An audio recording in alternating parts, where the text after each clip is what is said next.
Les damos la bienvenida a esta conferencia del mes de octubre.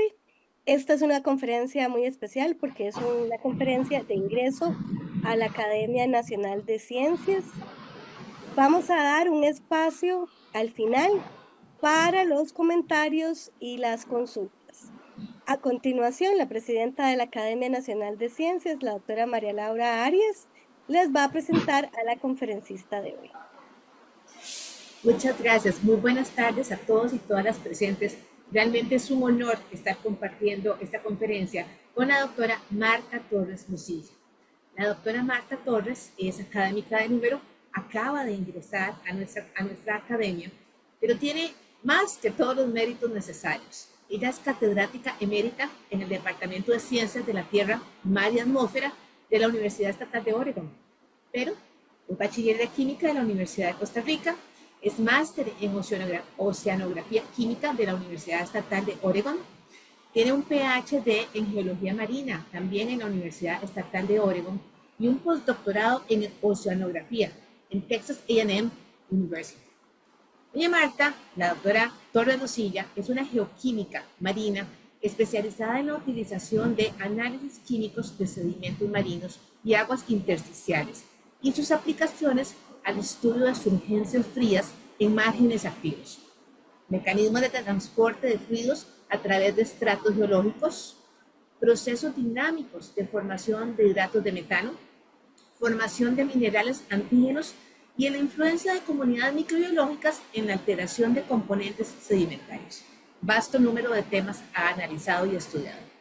Para estos estudios ha recibido financiamiento en Estados Unidos a través de la Fundación Nacional de Ciencia, la NSF, del Departamento de Energía y del Servicio Geológico de los Estados Unidos, USGS. Se ha desempeñado como científica de apoyo del Programa Internacional de Perforaciones Marinas, donde también dirigió varios comités de evaluación e implementación de proyectos. Además, ha ocupado cargos como científica de investigación en el Instituto Geomar de la Universidad de Kiel, Alemania, entre los años 91 y 93, y como profesora de oceanografía en la Universidad Estatal de Oregon desde 1994, de donde se pensionó como catedrática en el año 2022. Ha participado en 25 expediciones marinas en los océanos Pacífico, Atlántico, Índico y Antártico. Estas incluyen 12 expediciones de perforación en varias localidades del mar inactivo del Océano Pacífico, incluyendo Chile, Perú, Costa Rica, Oregon, Japón, Corea, Nueva Zelanda y Sumatra. También 4 expediciones en el sumergible Alvin y 5 expediciones utilizando sumergibles a control remoto. Ha pertenecido a comités científicos de varias organizaciones a nivel internacional.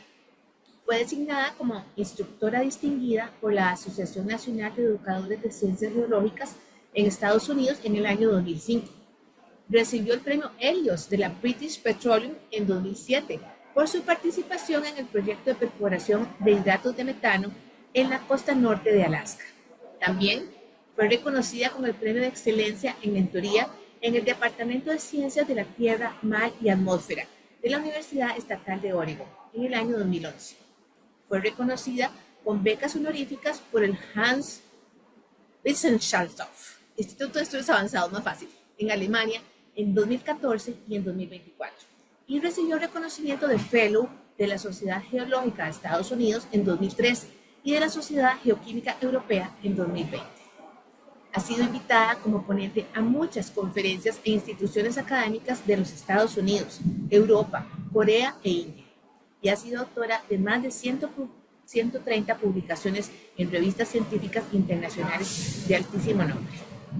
Realmente es un gusto, es un placer que comparta con nosotros un poquito del vasto conocimiento y experiencia que tiene a través de su conferencia Explorando escapes del gas metano en manantiales submarinos, historia y fronteras. Y sin nada más que decir, los dejo con la doctora Torres para que disfrutemos de este interesante tema. Muchas gracias. Muchas gracias por una introducción tan completa y tan linda. Estoy muy contenta de poder compartir con ustedes esta charla.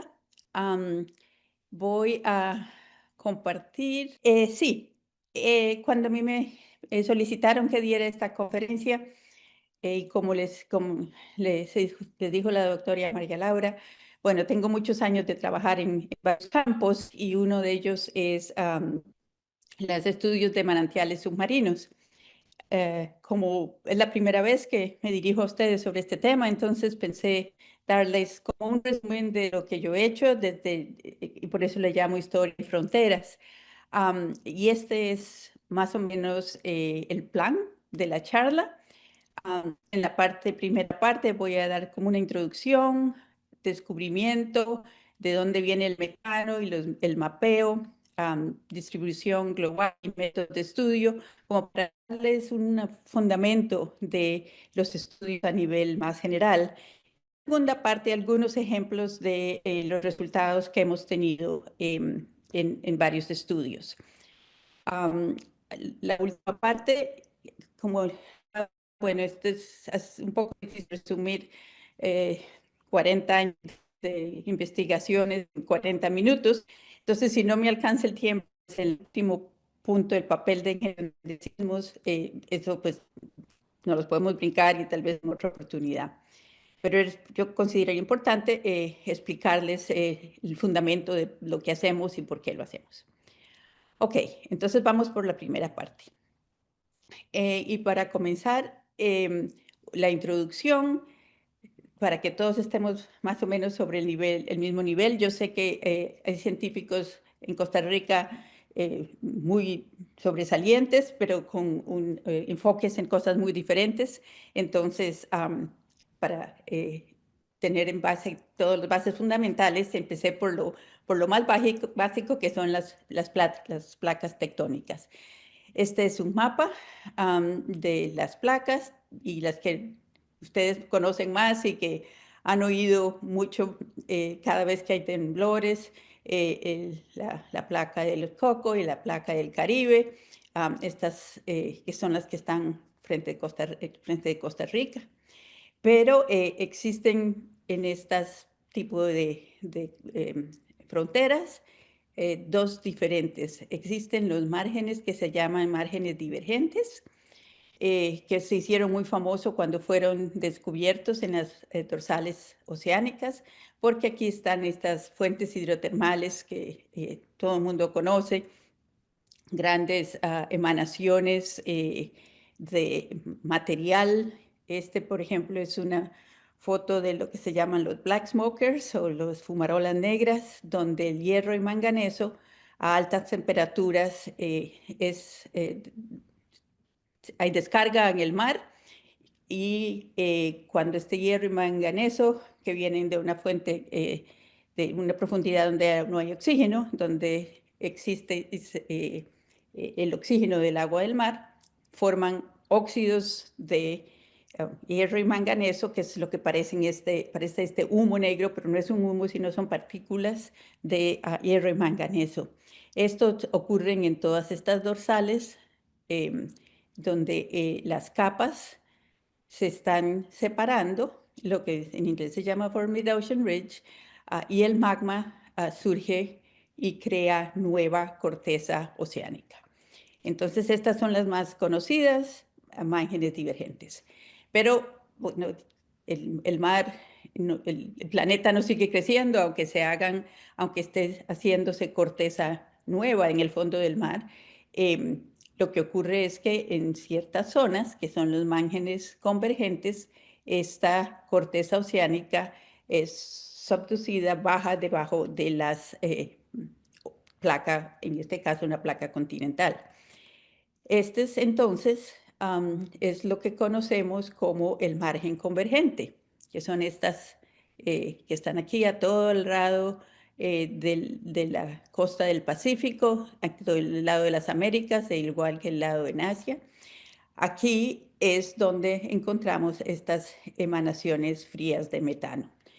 Cuando la capa oceánica se sumerge, llega a cierta temperatura suficientemente alta, la roca entonces forma un magma que produce los volcanes como los que conocemos muy bien en la cordillera en Costa Rica, Volcán Irazú, Turrialba, todos esos se deben a que la placa marina está siendo sumergida bajo la placa del Caribe y en la zona donde llega a alta temperatura forma estos volcanes. Pero las emanaciones frías ocurren en el mar propiamente. Este es un ejemplo donde los primeros y los que hemos trabajado más que existen en la costa de Oregón. Entonces, este es un mapa de la costa de Oregón. Aquí está Canadá, aquí más abajo California.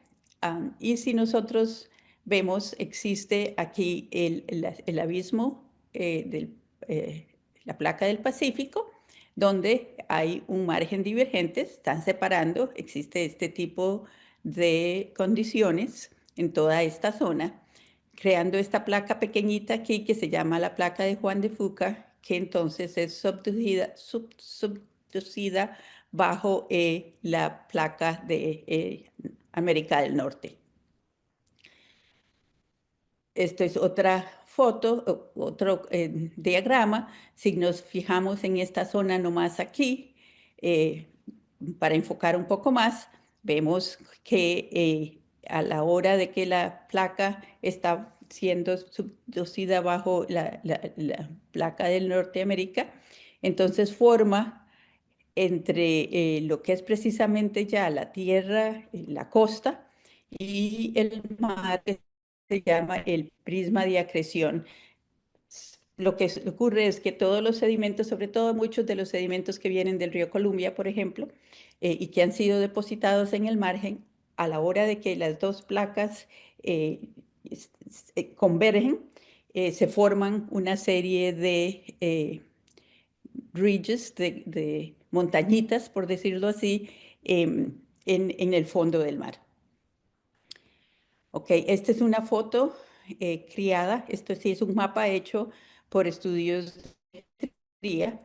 Y, por ejemplo, es una visión diferente. Estamos aquí en la planicie abisal, ¿verdad? Luego subimos al prisma de acreción, donde vemos estas formaciones de topografía, plataforma continental. Aquí viene el valle y aquí están estos los volcanes que ocurren por el proceso de subducción. Ok, bueno, ya ahora tenemos una buena imagen de la geología donde estamos trabajando. Y aquí en el año 1984, cuando yo era estudiante doctoral en Oregon, el que fue profesor mío, doctor Erwin Sus, fue el primero que descubrió las emanaciones frías en 1984.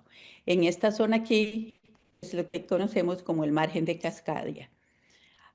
Esta es la foto del Alvin, el submarino que es, bueno, es más conocido porque se usó para encontrar el Titanic.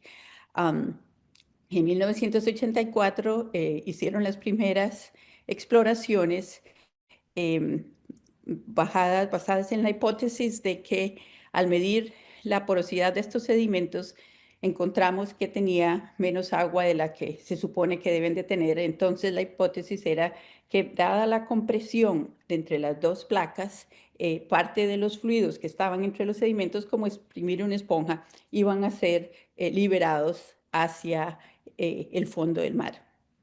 Esta es una foto que hizo, no, un dibujo que hizo Erwin, porque en esa época no habían cámaras digitales tan modernas como las de ahora. Yo ahora les voy a mostrar fotos más modernas, pero ese fue su dibujo de lo que él vio en el submarino, donde encontró estas comunidades quimosintéticas que caracterizan las emanaciones frías. Bueno, esta es la foto de Erwin y el otro profesor, el que era profesor mío y otro profesor. Cuando descubrieron fue algo tan famoso que hasta la National Geographic llegó al laboratorio a tomarles fotos. Estas son nuestros tipos, tubos de gusano. Y fue en agosto de 1985 parte de la revista de National Geographic, por ser la primera vez que se descubrieron estas emanaciones frías. Bueno, ¿de dónde viene el metano? Vamos igual paso a paso. Esta es una foto de un testigo que tomé yo, creo que esto era en San Clemente, donde recogemos los sedimentos marinos en el fondo del mar, sobre todo en las áreas de la costa, donde hay producción marina. Y la producción marina, después de que mueren el fitoplancton y se deposita en el fondo del mar. Entonces, microorganismos utilizan esta materia orgánica en respiración. Lo mismo que nosotros, después del almuerzo, con oxígeno, materia orgánica, producimos CO2 y agua, todo el mundo lo conoce. Y si midiéramos la cantidad de oxígeno en el sedimento, vemos que rápidamente se acaba. Pero siempre, mientras que exista materia orgánica, siempre va a haber un microorganismo que utilice esa materia orgánica para ganar energía. Entonces existen el hierro y el manganeso como agentes oxidantes. Y cuando se determinan esta serie de agentes oxidantes, la respiración anóxica utiliza el sulfato, que es muy abundante en el agua del mar. Y si entonces vemos esta foto de los sedimentos, aquí vemos la superficie del sedimento, esta zona donde está como más rojo, digamos como un color de rumbre, en donde se están formando los óxidos de hierro y manganeso. Ahí es claramente visible el cambio de color. Y cuando se acaba el oxígeno, el sulfuro producido por el H2S reacciona con hierro y forma estos sulfuros de hierro que son negros. Entonces, estos cambios de colores que claramente se ven en el sedimento refleja los cambios de mecanismo por el cual oxidamos la materia orgánica.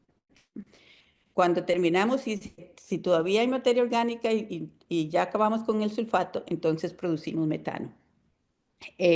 La reacción de metanogénesis, luego yo les enseño con más detalles, pero esto es un resumen más o menos. La materia orgánica produce CO2 y metano. Y cuando este metano se acumula en los sedimentos a grandes concentraciones, es que existen estas emanaciones. Esto es una foto, fue tomada con el Alvin, creo que fue en el año 2000, donde vemos el fondo del mar, está cubierto de estos tapetes de bacterianos, después les hablamos más de ellos, y vemos claramente estas emanaciones de metano. Es sencillamente como si se hubiera roto un tubo de gas y se ven las burbujas emanar desde el fondo del mar.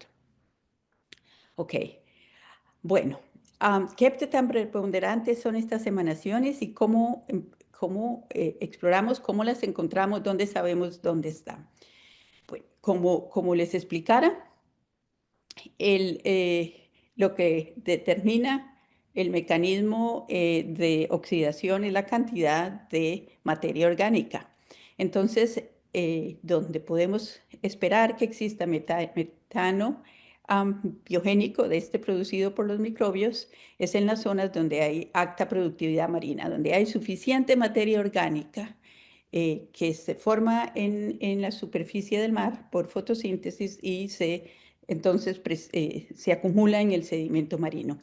Esta es una foto, una imagen creada por el satélite SeaWives, que continuamente está tomando imágenes de clorofila, donde podemos entonces ver la productividad marina, donde existe más productividad, sencillamente por imágenes de la cantidad de clorofila. Ya estas imágenes han sido procesadas para obtenerlo así claramente. Existen ciertos algoritmos para recoger la señal del satélite y lograr crear estas imágenes. Este es desde desde 1997 hasta 2000, pero la distribución de productividad marina es la misma. Existe, como vemos, en estas zonas donde es un colorcito más verde, más productividad. Aquí está la clave. Las zonas del centro de los océanos son de muy baja productividad. Como vemos aquí, las zonas azules y las zonas moradas, donde no esperamos que se haya acumulación de metano. Pero en las zonas de los márgenes, en las zonas del Ártico, por ejemplo, en el Pacífico ecuatorial, en estas zonas, y aquí vemos que en Costa Rica también existe más productividad, entonces si vamos a buscar dónde pueden haber emanaciones, entonces nos fijamos en esas zonas. Zonas de alta productividad y rápida sedimentación. Estamos depositando sedimentos suficientemente rápido de manera que el tiempo que dura el oxígeno en difundir es menor que la sedimentación, de manera que podemos acabar el oxígeno. Otros existen los márgenes convergentes, como el de Cascadia, porque tectónicas hacen presión en los sedimentos y, como les explicaba, como una esponja exprimen el agua, pero no, como les muestro después, solo en márgenes convergentes. La primera factor que determina dónde podemos conseguir estas emanaciones es la productividad. Y la otra que también nos ayuda, si estamos buscando y no sabemos dónde ir a estudiar, es buscar lugares donde hayan fallas o estructuras geológicas que faciliten la migración de fluidos. O sea, si el metano se acumula a profundidad y existe una falla o existe una zona, por ejemplo, de arenosa o de una permeabilidad, esas zonas facilitan la migración del metano hacia la superficie. Ya teniendo más o menos esos claves para ir a buscar, entonces empezábamos por hacer medidas en el agua del mar, buscando dónde existe el metano. Esta foto de aquí es una foto de una botella que se llama Niskin, que se utiliza para recoger muestras del agua del mar. Como ven, antes de ser helada al fondo o en la profundidad, la botella va abierta de los dos lados, es sencillamente como un tubo abierto y tiene aquí eh, esta es como un pito y una llave para cerrarla o abrirla. Originalmente, cuando yo empecé hace años, las poníamos una por una en un alambre. Ahora, estas que se llaman rosetas, sencillamente hay de 12 o 24 botellas en un equipo que tiene gran cantidad de sensores. Entonces, se ponen en agua y el señor del winch, estamos en contacto y le decimos, mandamos las rosetas del fondo del mar con todas las tubitos abiertos y empezamos a subir despacio y le vamos diciendo al señor, bueno, quiero tomar la primera muestra, pero en este ejemplo en 600 metros. Entonces, cuando el indicador dice 600 metros, cierra la botella contra el remoto y le dices al señor del winch, ok, ahora llévame hasta las 670 y toma la otra muestra. Entonces vamos tomando las muestras, depende el área que queremos estudiar. Entonces, en este caso, por ejemplo, las botellas nos concentramos en las partes más profundas, porque nos interesaba saber dónde existía el metano. Y podemos medir el metano y viendo estas medidas las podemos hacer a bordo y podemos ver entonces dónde existen estas altas concentraciones de metano para tener una idea de dónde puede ser que hayan estas emanaciones. A propósito, eso es parecido, se hace para buscar dónde hay fuentes hidrotermales. Parecido al sistema, solo que en esa época, en esas condiciones, lo que se busca es la concentración de hierro y manganeso. Entonces, igual, tomas muestras de agua buscando donde hay alta concentración de hierro y manganeso para que más o menos dónde puede haber, de saber dónde existen, tenemos que empezar, el mar es muy grande, tenemos que empezar a buscar una manera que evita tener una idea de dónde poder buscar. Y una vez que vienen las botellas, ya está la roseta en el buque, y entonces en este caso tomamos las muestras en una jeringa que es para el metano. Ahora, sí, desde el año como, creo que por ahí del 2000, más o menos, fue que empezamos a ver que podíamos usar los sonares que se utilizan, que los pescadores han utilizado por muchos años para buscar peces, porque los peces, una burbujita adentro, ¿verdad? De aire, y el sonido a la hora de viajar y pasa donde cambia de lo que es viajar por agua a viajar por gas, cambia su velocidad y emite una señal. Entonces, bueno, es similar a los sonogramas que se utilizan en medicina. Al principio solo teníamos un,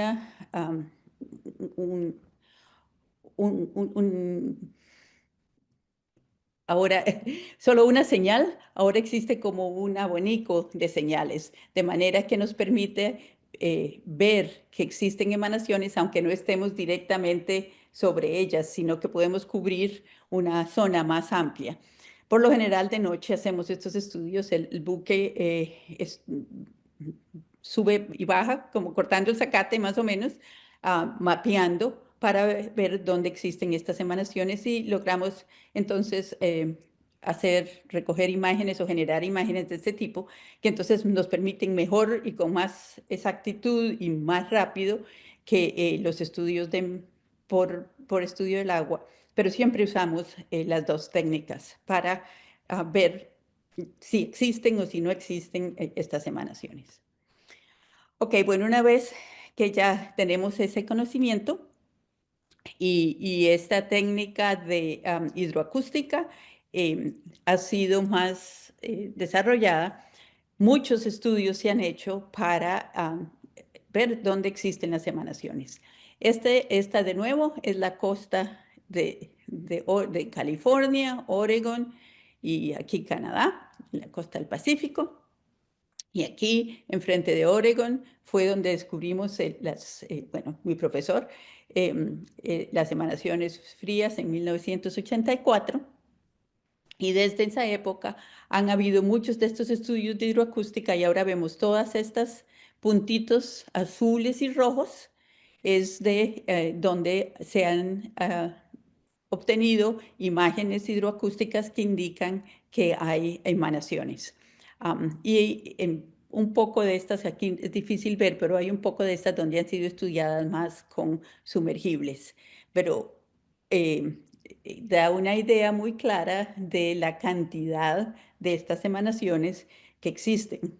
Y si luego extendemos esto a nivel global, este es un mapa que con el profesor Borman para una enciclopedia generamos de todos los lugares donde existen indicaciones de emanaciones frías. Estas de aquí, bueno, son nada más estos puntitos rojos de aquí, pero vemos desde toda la costa de Alaska, frente a Costa Rica, Perú, Chile, en el margen convergente, pero como vemos aquí también en los cuadritos amarillos, hay márgenes pasivos donde no hay convergencia, pero la cantidad de metano que se produce es tal que aunque no haya esa presión, la acumulación de gas en el sedimento es tal que existen estas emanaciones y entonces vemos que es una situación global, existe en todo el mundo. Y si estos puntitos negros son estudios que hemos hecho en tierra, donde podemos elucidar que fueron donde habían emanaciones frías. Cuando les llegue al final y les muestre el tipo de minerales que se producen en estas zonas, ese es uno de las claves o de las indicaciones que viendo en la Tierra podemos reconocer emanaciones fósiles, localidades fósiles donde hubieran emanaciones frías. Um, y también ahora por estudios genéticos y DNA, porque en estos lugares existen comunidades endémicas. All right. ¿Qué equipo utilizamos?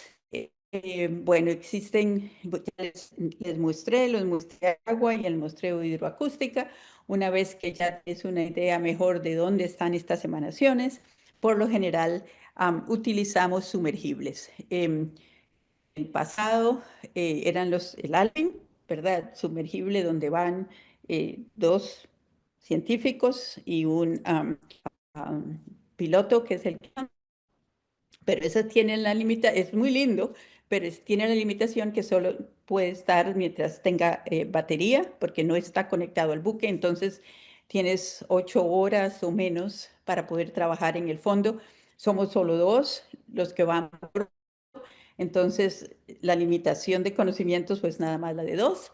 Am, y además es bien cansado. Ahora que existen estos a nivel remoto, sencillamente el sumergible se manda desde el buque, los pilotos están a bordo y el sumergible puede quedarse en el fondo 3 días, 4 días, porque recibe el poder y toda la comunicación a través de los cables. Entonces, sencillamente cambian los pilotos cada 8 horas y puede haber gran cantidad de científicos observando y dando opinión am, sobre lo que se está observando. Y ahora hasta una de las últimas expediciones, el 2019, lo hicimos a través de Internet, de manera que hasta científicos eh, eh, en los laboratorios de tierra podían observar lo mismo que observábamos nosotros en el mar. Bueno, estos son nuestros científicos. Esto es una foto, esta fue tomada con el Alvin. Esto es en el suelo en la costa de Oregon, donde podemos ver bien los tapetes de bacterias. Am, Además de observaciones visibles, así, em, podemos tener estos instrumentos, estos equipos sumergibles, tienen robots marinos. Por ejemplo, en este lo llevan el manipulador en la mano, en la parte de adelante, y tú nada más le decís al piloto, quiero tomar muestra aquí. Este es un ejemplo de una muestra donde estábamos muestreando el fluido que está saliendo de este orificio, y estos son equipos a presión, de manera que la muestra que tomemos la mantenemos a la misma presión de la del fondo del mar. Existen maneras de tomar temperatura, tienen termómetros también, entonces le podemos tomar temperatura a los sedimentos. Existen maneras de tomar testigos o núcleos. Esto es parecido al tubito que les enseñé antes, son pequeñitos, nomás como centímetros, pero quiero aquí uno aquí con las almejas, etcétera, y los pilotos son muy expertos y ellos logran tomar las muestras que uno le pida. El, el- la limitación de esto es que solo tienes, bueno, 10 centímetros, tal vez 15 si tenés buena suerte. Pues son pequeñitos. Si querés estudiar más cuál es la geología o la geoquímica de los sedimentos, entonces usamos lo que se llama un nucleador. Es un nucleador de gravedad, o gravity core. Sencillamente es un tubo con suficientemente espesas que se manda a través de winch, y cuando lo recoges, puedes abrir, y este es un ejemplo de una muestra que tomamos. Ah, Creo que esto fue en el Mediterráneo, sí, esto fue en el Mediterráneo, y estamos aquí tomando muestras del agua por estas jeringas a través de unos dispositivos que se llaman Rhizons, y también tomamos muestras de sedimentos marinos. En el Mediterráneo el agua es más caliente, era suficientemente caliente, entonces lo procesamos ahí mismo en el buque. Por lo general, cuando trabajamos a otras profundidades, tenemos que hacer estos estudios a 4 grados centígrados, o sea, en cámaras refrigeradas. Y luego llevamos las muestras a laboratorios. Este es el laboratorio en Oregon State 2, este es el laboratorio de plasma. Este es el laboratorio para isótopos de carbono, hidrógeno y nitrógeno. Y entonces, con las muestras, ya sea de sedimentos, o sea de agua, o sea de minerales, podemos analizar la composición, concentración, isótopos. Este es un multicollector para isótopos de sedimentos, agua, o todas las muestras que llevamos. Ok, entonces así es como estudiamos, así es como... em, son las dos.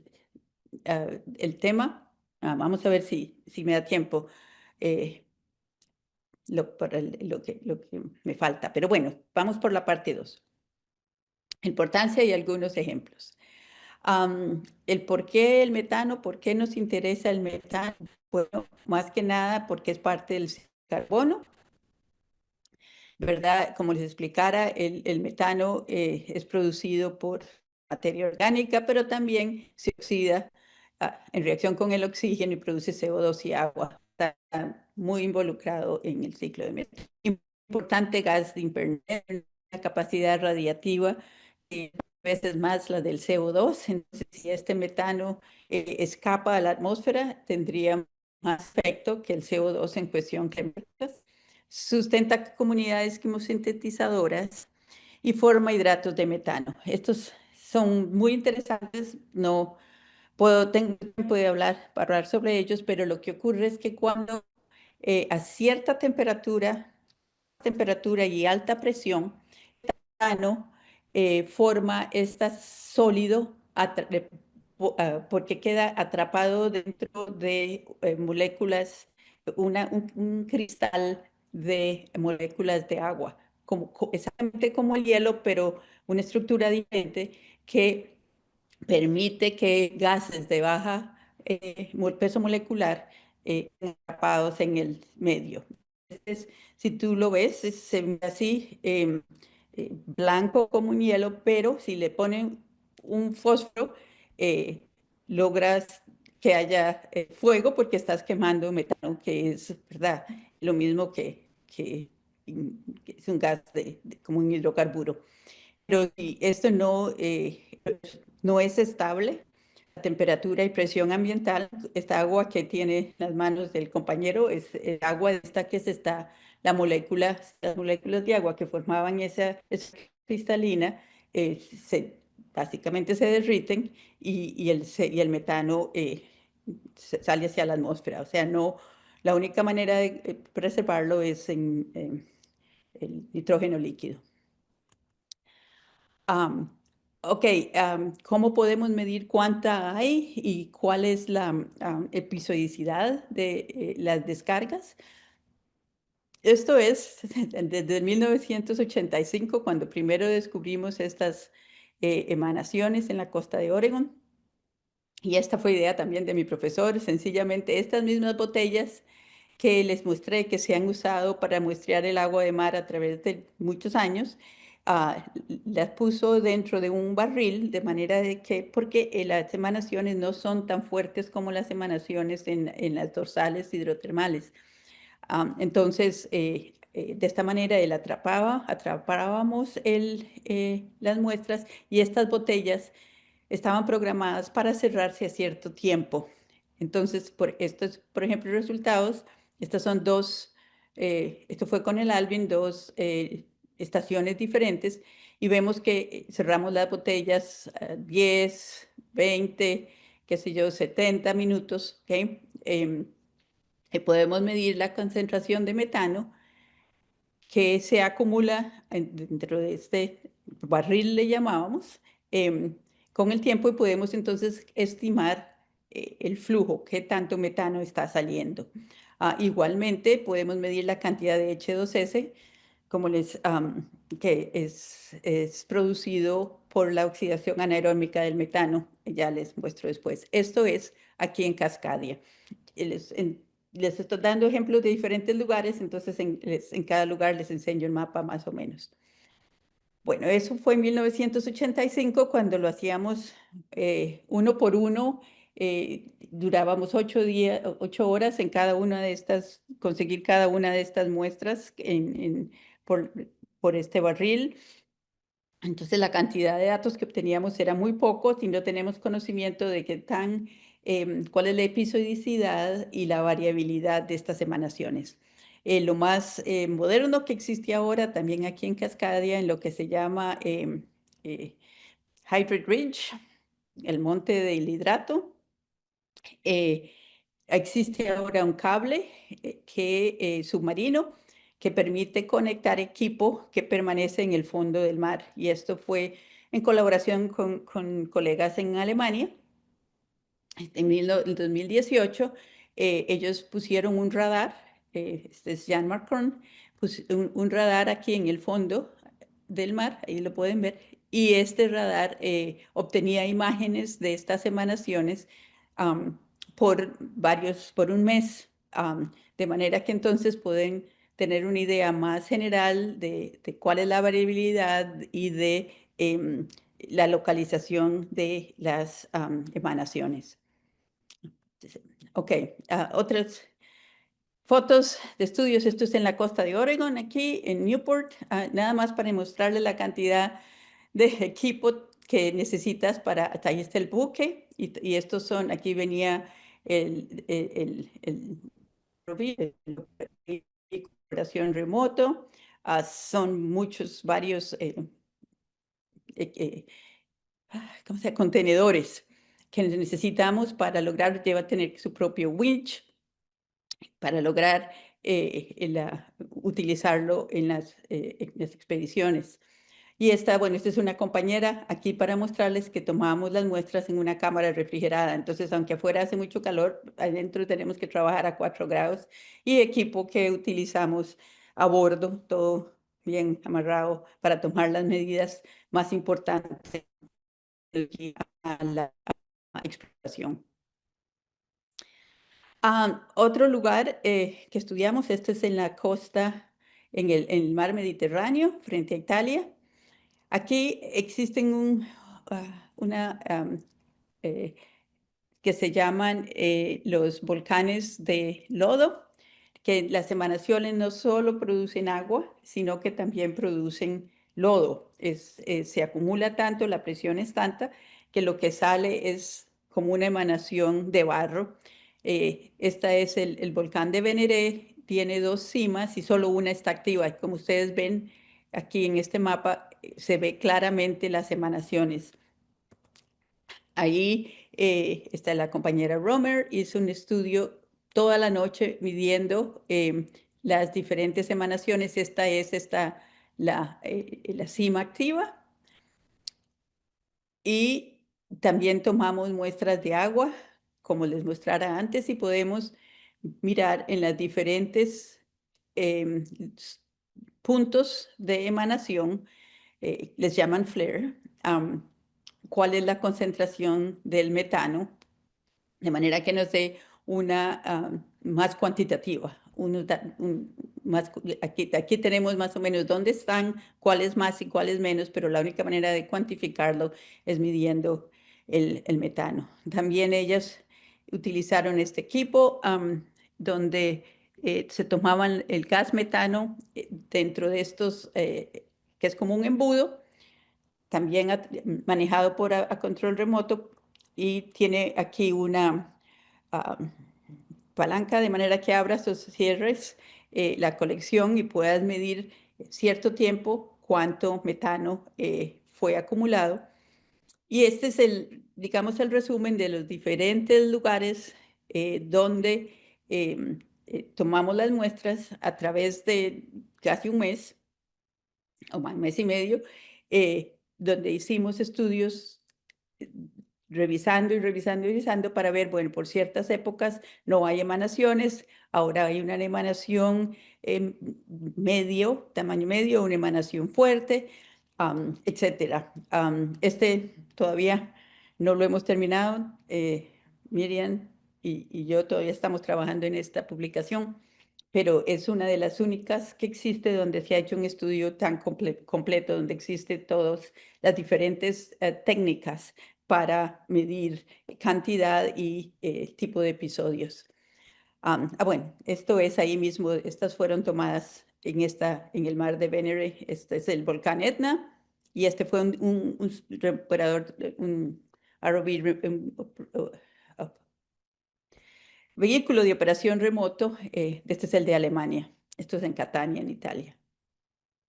Ok, en resumen de todos los estudios, lo que hemos logrado obtener es que las emisiones tienen gran variabilidad espacial y temporal. Hay cambios en escalas de horas, meses y décadas, y también hay cambios en los centros de localización de las descargas. En ciertas situaciones, las descargas em, se han relacionado al efecto de mareas, otras veces dinámica del reservorio, se han relacionado con la ocurrencia de temblores, y hasta han estudios que postulan que más han habido cambios en las emanaciones dependiendo con los cambios de glaciación y deglaciación. O sea, es tremendamente dinámico, entonces es muy difícil poder exactamente cuantificar cuál es el efecto. Pero lo que sí sabemos ahora y está más claro es que por lo general el metano no llega a la atmósfera. Am, Hay una alta fracción de ese metano que es consumida en los sedimentos por comunidades microbiológicas que se llama el filtro microbiológico, de manera que el 90% o más del metano que se produce es consumido antes de que sea liberado. Y una vez que es liberado en el mar, se consume mediante la oxidación con el oxígeno que hay en el mar, o sea, eh, es rápidamente procesado. Am, También sabemos que en parte del metano se transporta horizontalmente por corrientes marinas y entonces esta oxidación cerca del fondo del mar ocurre desde largo tiempo, pero no llega al mar. Es visible y hemos visto en ciertos lugares, yo creo que hasta enfrente de Costa Rica, que en ciertas zonas sí se ve que hay burbujas que salen a la superficie del mar. Muy corriente en el Golfo de México porque ahí están, hay cantidad de hidrocarburos que protegen estas burbujas. Y uno las puede ver cuando sale en la superficie. Pero los últimos estudios es que estas burbujas sostienen un intercambio de gases desde que salen del fondo. Como en el agua de mar hay muy poco metano, existe un intercambio entre el nitrógeno que está disuelto en el agua del mar y el metano.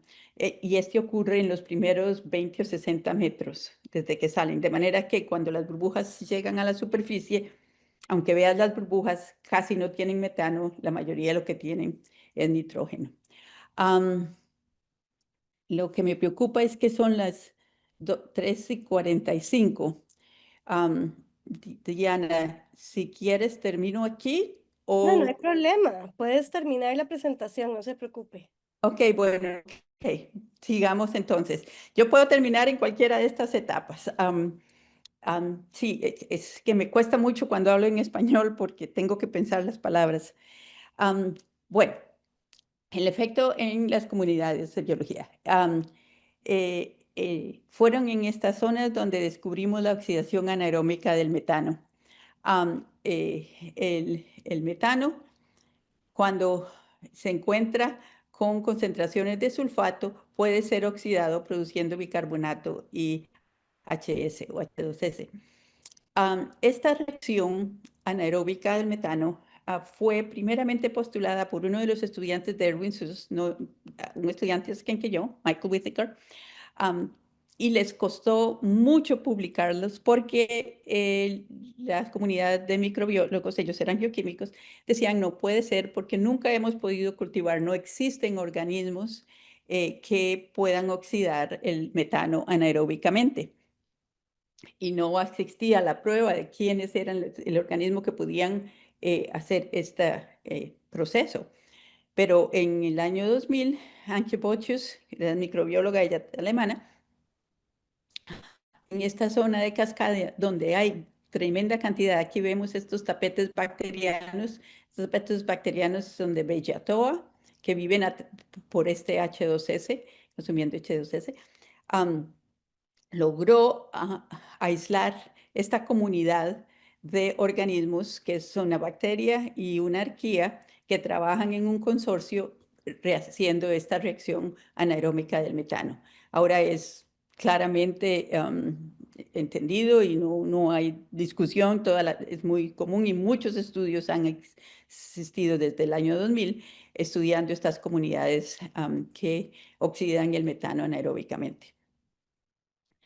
Ah, bueno, aparte de estos organismos, están todas las comunidades macrobióticas, macrofauna, están estas almejas que lo que tienen por dentro son comunidades quimosintéticas que utilizan el H2S o el metano para generar energía, muy parecidas y hasta unas son similares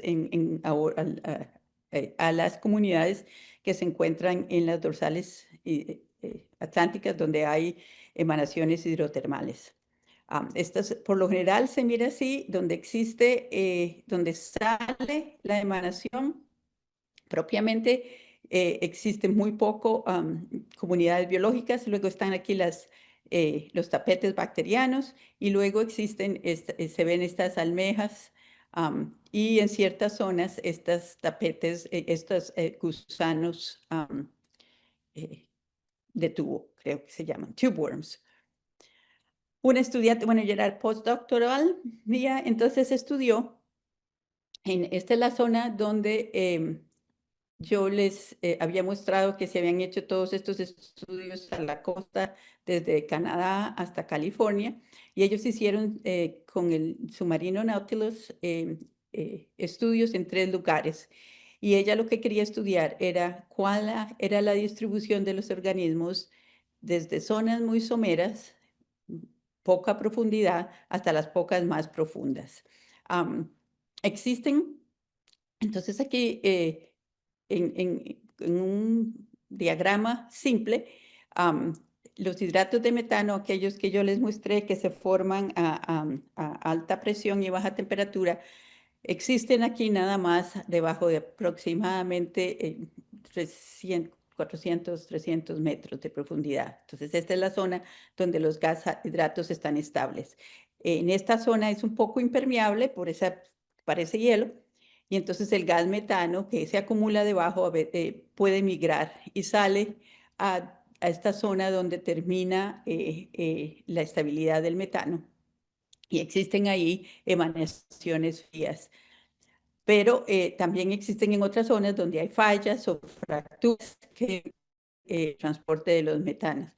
Esto ella es un resumen donde puede mostrar dónde se observaban acumulaciones de hidratos de metano, carbonatos, estos tubos de gusano, o tube worms, los topetes microbianos y cantidad de almejas. Entonces, unas fotos. Oh, ¿y ahora por qué? ¿No quiere avanzar? A ver. No, sí. A ver. Ok. Bueno, estas son unas fotos de las diferentes comunidades a diferentes profundidades. En las zonas muy someras hay mucho menos desarrollo de estas comunidades y una hipótesis es que hay competencia entre las comunidades corrientes síntesis y las comunidades quimostáticas. Cuando ya esa zona aquí la punta de la estabilidad de los hidratos de metano, por lo general existen muchas grandes acumulaciones de almejas. Y ya aquí en la fonda más profunda, que es una zona donde ha estado mucho más estable, está asociada con una falla, entonces la emanación ha sido mantenida por muchos años. Entonces sí logran desarrollar estas comunidades más completas donde están estos tubos de gusano. Dada la oceanografía en la área de aproximadamente 800 metros en la costa de cascadas en Oregon y California, Estados Unidos, existe una zona que se llama la zona del óxido mínimo en la cantidad de oxígeno, sencillamente porque la cantidad de productividad marina es tan alta que la respiración consume todo el oxígeno, la respiración que está consumiendo esta materia orgánica consume el oxígeno y entonces hay poca acumulación de oxígeno. En esta zona es muy poco lo que existe en cuestión de comunidades. Existen carbonatos se pueden ver los hidratos, pero poca es la acumulación de la presencia de estos otros organismos. No les biología, mejor esta parte no. para que no se me quite mucho tiempo, los resultados de los estudios es que este filtro microbiológico, como les había comentado, es consumido eficazmente en el subsuelo por comunidades microbiológicas. La oxidación anaeróbica del metano conlleva la producción de H2S, que alimenta los tapetes bacterianos que yo les mostraba. Las comunidades quimosintéticas incluyen almejas y mejillones, tubos de gusano, y el tipo y la abundancia de estas especies es función de la velocidad de la descarga, qué tan rápido, qué cantidad, la profundidad del agua, la composición de los fluidos y la edad de la emanación. Si hay estado mucho tiempo en el mismo lugar, la emanación, entonces se permite que se desarrollen comunidades más completas en lugares donde las emanaciones están llevadas a cabo porque existe sobrepresión. Entonces, se acumula el metano y logra hacer lo que se llaman hidrofracturas para poder salir, rompe, hace un campito, rompe, hace una fractura en los sedimentos para poder descargar, pero estas no son muy permanentes. Luego esto se puede sellar o se puede sellar por carbonatos y entonces la emanación va a otro lugar. De manera que entonces las comunidades científicas son menos establecidas. Cangrejos y otros organismos que existen, peces, se alimentan de, hay también, sí, se alimentan de la biomasa creada por la chemosynthetic shrimp. Camarones, otros organismos, también existen camarones muy típicos de estos lugares. Y este no les mostré, pero existen fluidos que vienen de origen muy profundo. También albergan comunidades microbianas diferentes en el subsuelo y estas comunidades cambian a lo largo de la expulsión del flujo de lodo.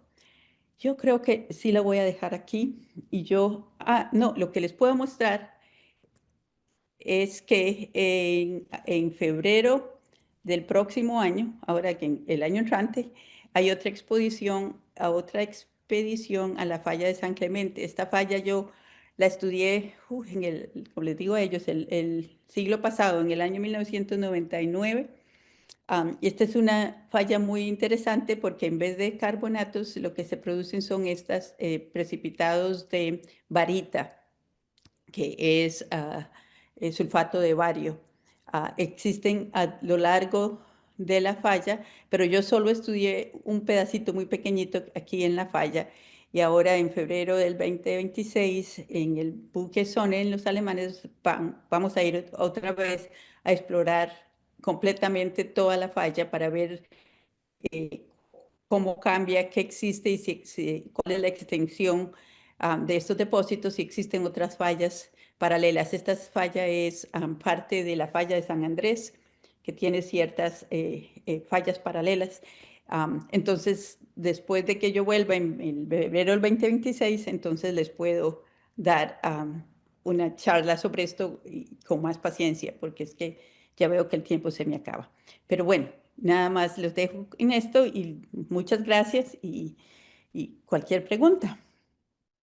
Bueno, dice don Pedro que le alegra oír que estas emisiones no llegan a la atmósfera y contribuyen como fuerte gas de efecto invernadero.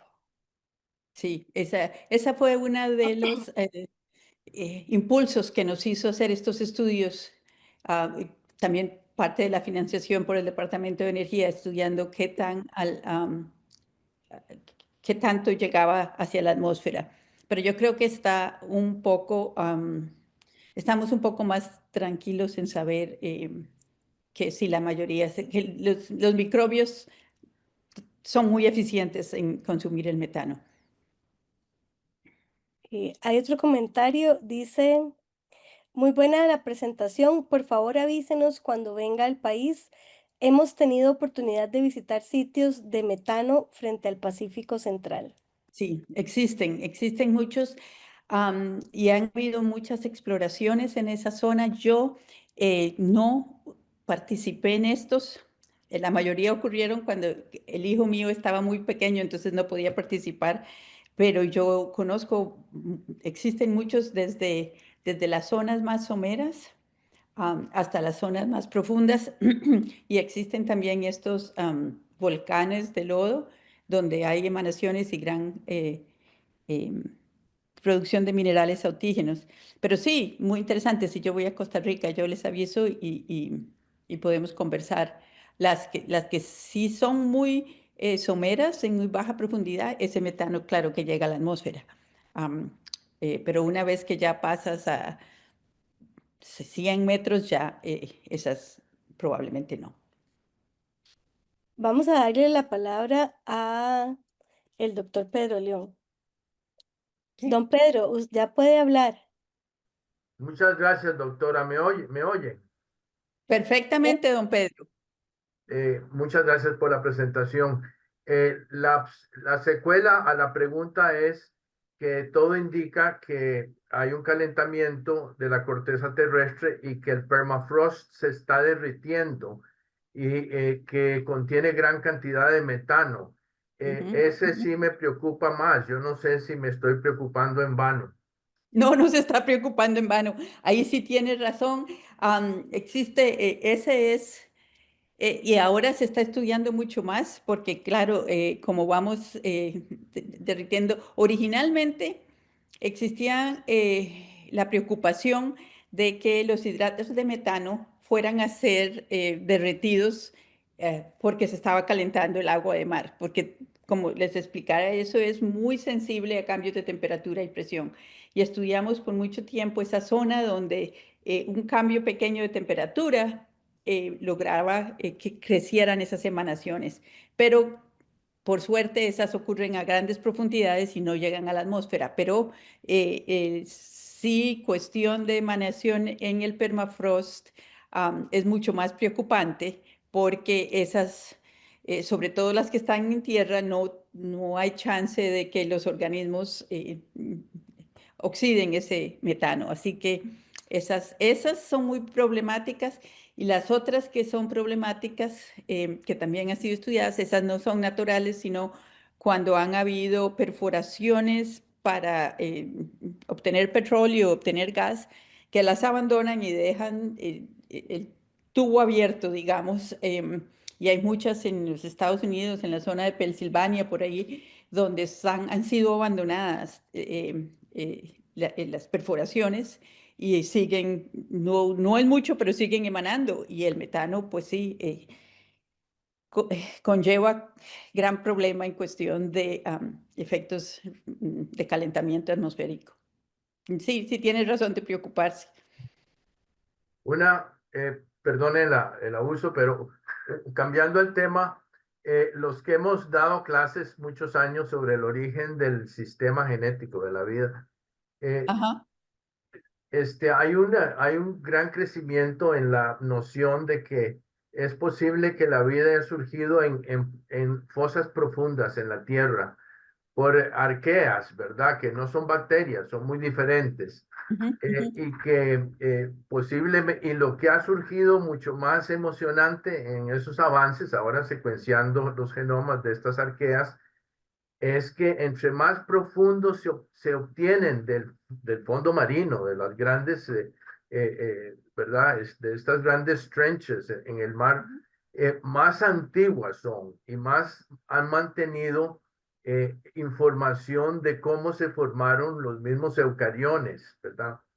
De modo que es una hipótesis que antes habíamos descartado favoreciendo el termociclador que son las mareas, ¿verdad? Pero resulta que estos arqueas parece que fueron las primeras células en la Tierra.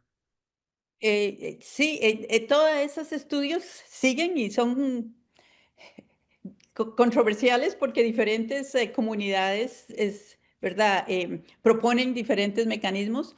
Los Claro. primeros fueron en realidad en las hidrotermales, no en las fuentes frías, sino en las Ajá, capas hidrotermales. ajá. Y sí se han logrado, mm, y también a cuestión experimental han logrado formar pequeñas moléculas eh, o sea, Catalíticas. orgánicas, que pueden ser Exacto. células, ¿verdad? No. Precursoras. Exactamente, prescriptores. Pero ¿hasta cuándo y qué serie de condiciones tienen que ocurrir para que estas formación abiótica de las primeras moléculas precursoras conlleve a la formación ya más de células y de vida? Todavía es tremendamente eh, más que son hipótesis, no tenemos ninguna confirmación de, de cuál de estas puede haber sido el origen. Las siguen buscando igual en, ¿verdad? Cuando las exploraciones en Marte, por ejemplo, buscando ejemplos de vida a nivel de microbios, por supuesto. Y siempre existen estas discusiones no existe ya una prueba sólida de que sí, así fue como ocurrió, sino más o menos, como dice usted, ideas y postulados de Claro. bajo qué condiciones puede existir el origen de la vida, pero no, no tenemos eso claramente Ah, establecido. no, por supuesto que no. Es una búsqueda, pero es una búsqueda muy emocionante. Y si Claro, encontramos células en otros lugares, tal vez en nuestro propio sistema solar, sería muy interesante ver cómo es el material genético, ¿verdad? claro, claro. Y por eso es que mandan todos estos equipos a, ¿verdad? Marte y a buscando el agua primero, ¿verdad? Exacto, Que exacto. sin agua no existe. Sí, Um, exacto. y de eso más tengo conocimiento muy poco, pero sí sé que es una de las motivaciones para estudios a nivel planetario. Ujú. Pero yo pienso que tenemos que cuidar nuestro planeta primero, Ah, porque totalmente. Muchas gracias, doctora. Bueno, no tenemos más preguntas ni consultas, entonces, eh, muchísimas gracias a la doctora Torres por esta conferencia y también a las personas que están conectados, ya sea desde el Facebook Live y desde el Zoom. Ahora le doy la palabra a la doctora María Laura Arias. Muchas gracias, doctora, por ilustrarnos, por alimentarnos con conocimiento. La esperamos en el país con muchas ansias también para conversar con usted más de cerca y más tiempo. Muchas gracias a todas las personas que nos escucharon y nos acompañaron. Y no dejo de invitarlos a las próximas conferencias que vamos a tener durante el mes de noviembre. Durante el mes de noviembre vamos a tener dos, una referida al premio, al premio de fisiología que se dio de medicina y otra con respecto a un tema de bastante interés para toda la comunidad científica. Entonces, muchas gracias. Gracias, doctora. muchas gracias.